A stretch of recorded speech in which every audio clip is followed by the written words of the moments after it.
Welcome back to Askewed Reviews, and we are continuing the theme week of 80s adventure kids teams. And today we are doing the 1986 film Stand By Me.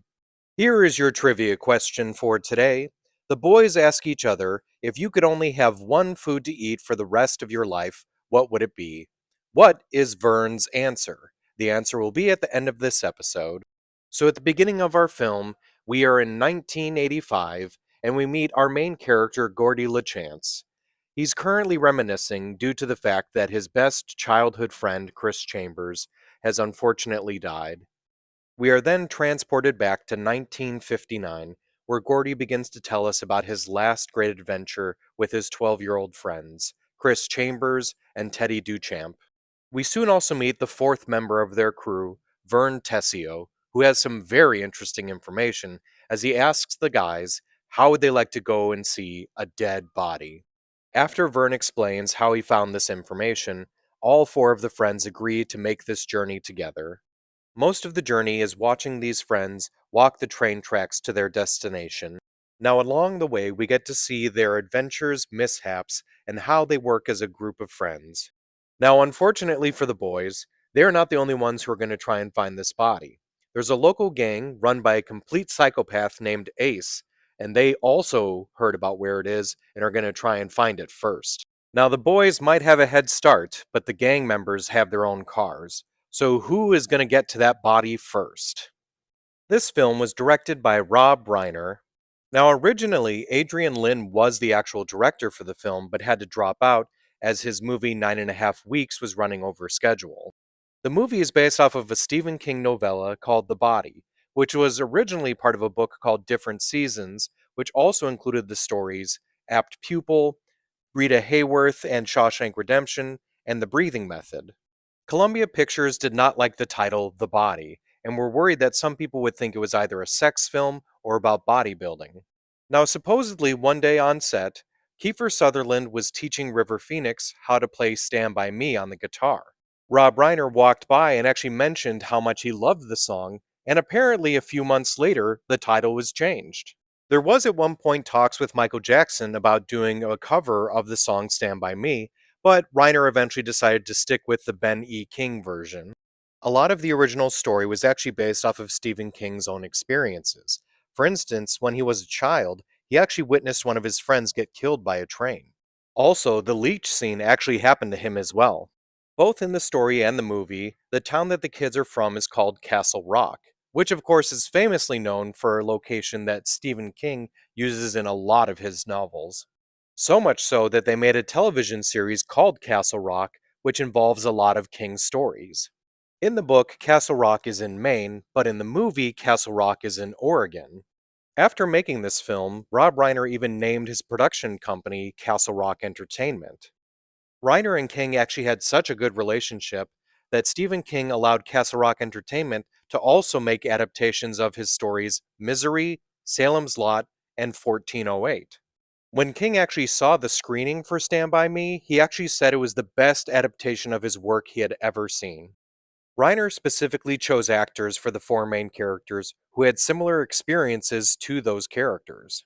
Will Wheaton, in my opinion, does a phenomenal job as Gordy LaChance in this film, but there were other actors that were also up for that role. Corey Haim actually tried out for the role of Gordy, but was instead offered the role of Chris Chambers. He turned that down as he didn't want to just play the best friend, and instead wound up starring in the movie Lucas. If Haim had actually been in the film, then it would have been the first time that him and Feldman had actually been in a movie together instead of The Lost Boys.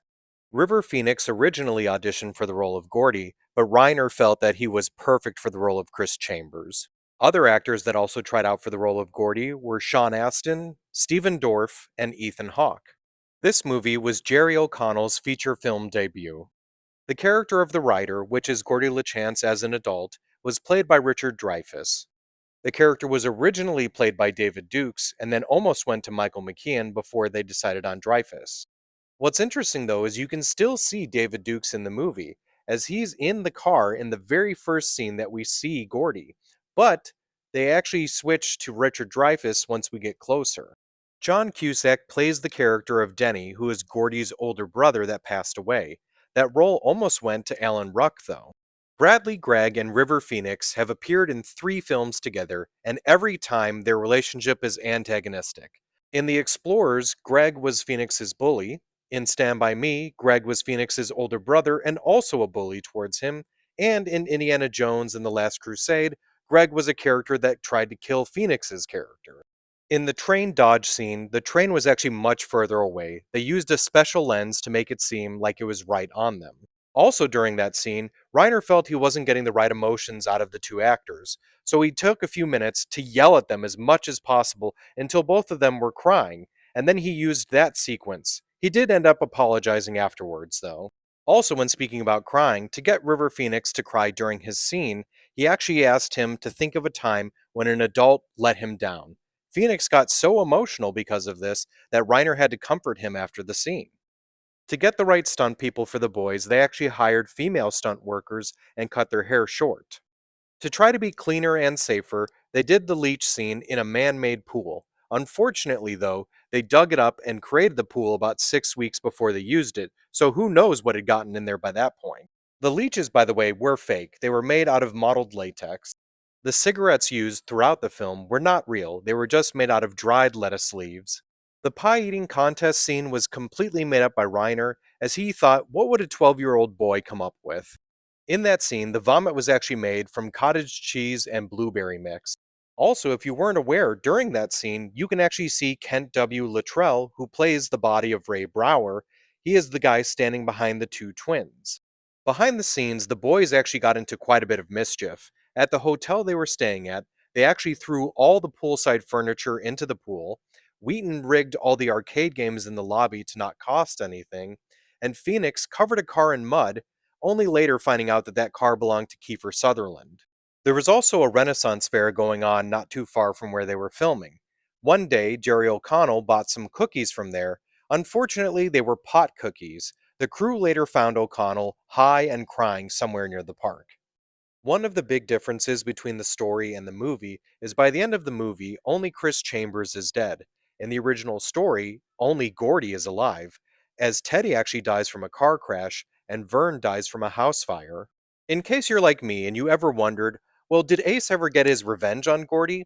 In the book, he does. He actually finds him, kicks him in the testicles, and breaks his nose and fingers. Also, in the original novella, characters are aware of Shawshank Prison, and someone makes a reference towards Chopper being compared to Cujo. The character of Teddy Duchamp is actually first mentioned in the book Carrie, as he worked at the gas station that was destroyed. Also, Ace Merrill shows up in the book Needful Things. Finally, here's just something I found highly amusing. The producers actually told Reiner to add in as many obscenities as possible so that the movie would get an R rating. They figured nobody would go see a Stephen King adaptation that was PG or PG 13. So when it comes to the film Stand By Me, this is an absolute classic. I think everyone should check this movie out at least at some point in your life. I love it so much that it's in my top 5 favorite movies of all time. So I'm definitely going to give this one a 5 out of 5.